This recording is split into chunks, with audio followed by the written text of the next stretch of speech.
So, what's up mga idol? Magandang umaga.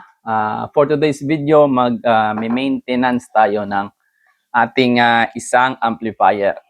Ito yung pinakauna kong amplifier dati. So, dito ako nagsimula. Ito ay DB Audio 60212. So, mahal pa to dati, mga 3,000 plus din. So, far, hanggang ngayon, ilang taon na to? Mga nasa more than 12 years na ito sa akin. So, okay pa. May mga napalitan na akong pyesa dito pero so far, okay pa naman yung kanyang performance. Pero ngayon, konting maintenance tayo at i-upgrade natin konti. Palitan natin yung kanyang power transistor ng Toshiba. Kasi yung kanyang power transistor dito ay sari-sari pa.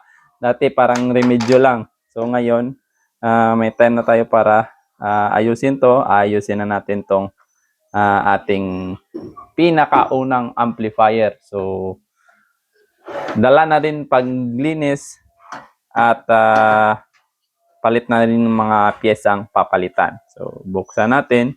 Pakita ko sa inyo yung laman nito. So, dito tayo nagsimula. So, sa mga nagsisimula dyan, okay lang kahit pangbahay. So, baka balang araw, malaki din yung sound niyo. So, tiwala lang. Don't stop dreaming. So, ngayon, meron na tayong medyo magandang setup, magagandang processor. Sa likod, yung mga power amp natin. Hindi pa natin na ayos ng maayos. So, meron pa mga nakatambak dyan. So, awa ng Diyos, unti-unting gumaganda yung ating sound setup. So, ito, bubuksan na natin. Pakita ko sa inyo. Ito ay, kuwan lang. Hindi to branded. Parang local made lang na China. At ginawa lang brand dito sa Pilipinas, DB Audio. So, marami ding product yung DB Audio. Yung UMAC nila, okay din. Pangtapat sa 737. So far sa quality, ayos yung quality nito sa sound quality. So, ito, bubuksan na natin. Ay, meron pa pala dito, dalawa.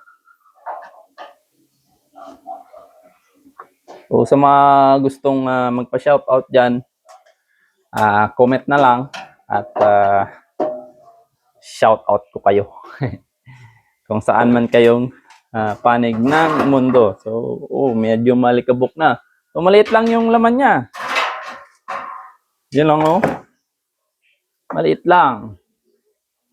So, 2 pairs. Tapos, nasa 30, kanyang supply is 30.5. 30 lang. 30. Ito yung kanyang capacitor. Liliit lang. Pero, ito yung pinapang drive ko dati sa mid-high ko. Ayos naman. At wala pang nagiging major problem ito. So, may modification ako konti. Tinanggal ko na yung LCD sa harap kasi ayaw ko yung may parang display. Pati yung mga, may FM kasi ito eh. Tanggal ko na rin. So, ito ngayon yung ating i-upgrade.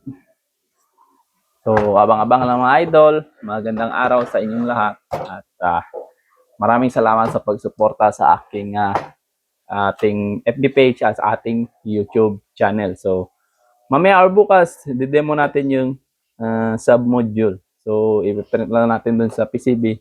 Tsaka, i-demo natin. So, abang-abang lang mga idol. Maraming salamat sa ulit.